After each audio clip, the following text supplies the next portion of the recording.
नमस्कार, आप देख रहे हैं डॉक्टर साहिब, आपके साथ मैं हूं मुस्कान। दर्शकों, आज के इस एपिसोड में हम बात करेंगे ऑटिज़म स्पेक्ट्रम डिसऑर्डर के बारे में। हम ये जानेंगे कि ये क्या है, इसमें क्या लक्षणें आते हैं, किन लक्षणों से हम समझ सकते हैं कि ऑटिज़म स्पेक्ट्रम डिसऑर्डर से कहीं ना कहीं ग्रसित हो चुके हैं और कैसे इससे निजात पा सकते हैं। और इसी पे खास बातचीत करने के लिए आज हमारे साथ मौजूद है राजेश कुमार। आपको बता दें कि ये हेड ऑफ साइकेट्री डिपार्टमेंट है और साथ ही साथ IGMS में कार्यरत है। सर नमस्कार, बहुत बहुत स्वागत है आपका। नमस्कार सर, मैं आपसे जानना चाहूँगी ऑटिज़म स्पेक्ट्रम डिसऑर्डर के बारे में। मैं आपसे जानना चाहूँगी कि किन लक्षणों से हमें समझ सकते हैं कि ये कहीं ना कहीं बच्चे इससे ग्रसित हो चुके हैं। सबसे पहले ये बताएं। देखिए, ये जो ये बीमारी है, आपने कहा ऑटिज़म स्पेक्ट्रम डिसऑर्डर, ये बीमारी तो है बहुत पुरानी, लेकिन आजकल इसके बारे में काफ़ी जागरूकता आ चुकी है और लोग काफ़ी अवेयर हैं और काफ़ी हद तक हम लोग आइडेंटिफाई भी कर सकते हैं। अब जैसे आपने बोला कि ऑटिज़म स्पेक्ट्रम डिसऑर्डर, इसको स्पेक्ट्रम क्यों कहते हैं? क्योंकि इसमें क्या होता है कि ये मोस्टली ये बीमारियाँ बच्चों में देखी जाती हैं। मैं बता दूं कि और ये बीमारियां आम तौर पे हम लोग 3 साल की उम्र के बाद ही डायग्नोज करते हैं, 3 साल के पहले नहीं।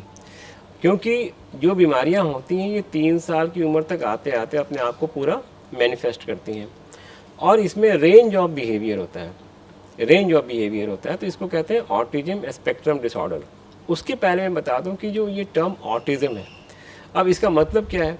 क्योंकि इसमें जो बच्चे होते हैं, ऑटोज मतलब कि ये बच्चे अपनी दुनिया में मगन रहते हैं, ये सोशली बहुत कट ऑफ रहते हैं। इसमें 3 तरह की जो प्रॉब्लम देखी जाती है। एक तो होता है कि इनका जो ब्रेन का डेवलपमेंट होता है वो एबनॉर्मल होता है, इसलिए इनको कहते हैं न्यूरो डेवलपमेंटल डिसऑर्डर कहा जाता है।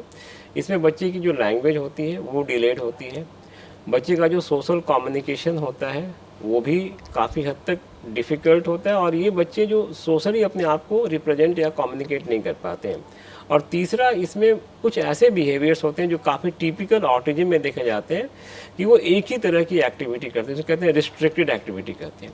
तो 3 चीज़ होती है, एक लैंग्वेज का डेवलपमेंट, दूसरा सोशल कम्युनिकेशन और तीसरा होता है कि उनके बिहेवियर होती है। और ऐसे बच्चों में एक जो सबसे ख़ास बात देखेंगे, ये बच्चे अपनी दुनिया में मगन रहते हैं। इनको अगर आप नाम लेके, जैसे बच्चों को अगर नाम लेके बुलाते हैं तो बच्चे ज़रूर आपकी तरफ देखता है, तो ऐसे बच्चे सोशली रिस्पॉन्सिव नहीं होते हैं और ऐसे बच्चे काफ़ी इरिटेबल होते हैं, काफ़ी क्रैंकी होते हैं। इन बच्चों को एक रूटीन के तहत काम करना मंजूर होता है, ये औरों से घुलते मिलते नहीं हैं, और बच्चों से घुलते मिलते नहीं हैं। और कुल मिला के ये बीमारी के साथ साथ और भी बहुत सारी बीमारियां देखी जाती हैं। जैसे ऐसे बच्चों में IQ की प्रॉब्लम भी होती है कि they are not intellectually developed, they have also hyperactivity की प्रॉब्लम होती है। तो काफ़ी सारी प्रॉब्लम इनमें देखी जाती है। लेकिन अच्छी बात है कि आजकल के माँ बाप काफ़ी अवेयर हैं और ये बीमारियों की आइडेंटिफिकेशन बहुत ज़्यादा हो रही है। जी।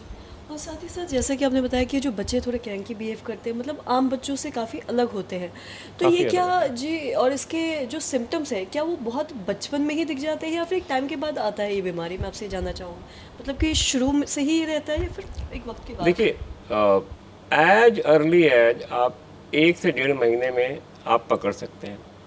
जैसे कि आप सबको पता है कि जब बच्चा पैदा होता है तो 4 हफ्ते में बच्चे की सोशल स्माइल आती है। जैसे कि वो अपनी माँ को देखते हैं, जो भी फैमिलियर फिगर होते हैं मोस्टली माँ होती हैं जिनसे वो सबसे ज़्यादा क्लोजली कनेक्टेड होते हैं। तो जैसे कि अगर माँ उनको कुछ हंसती है या कुछ बोलती है तो वो जरूर मुस्कुराते हैं, तो वो रिस्पॉन्स करते हैं, जिसे कहते हैं एक सोशल स्माइल। तो ऐसे बच्चों में आप देखेंगे कि सोशल स्माइल नहीं है, वो बच्चा माँ आसपास है, माँ घूम रही है, माँ उसको पुचकार रही है, लेकिन वो रिस्पॉन्ड नहीं करता है।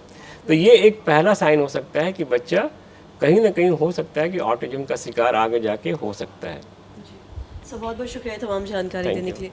तो आशा करते हैं दर्शकों कि आप ये समझ पाए होंगे कि ऑटिज़म स्पेक्ट्रम डिसऑर्डर क्या है, कैसे आप समझ सकते हैं कि बच्चा इससे ग्रसित हो चुका है। और जैसा कि सर ने बताया कि इसके जो लक्षण हैं, सिम्टम्स हैं, उन लक्षणों से आप समझ सकते हैं कि बच्चा जो है वो ऑटिज़म से ग्रसित है। और साथ ही साथ ये आम बच्चों से काफ़ी अलग होते हैं, काफ़ी क्रैंकी बिहेव करते हैं और साथ ही साथ इन्हें अलग रहना पसंद होता है। तो अगर आपके बच्चों में भी ऐसा कोई लक्षण दिख रहा है तो आप जाके डॉक्टर से कंसल्ट करें, बच्चों को दिखवाएं। तो आशा करते हैं दर्शकों की जो तमाम जानकारी है आपके लाभ लायक रही हो। तो आज की इस वीडियो में इतना ही।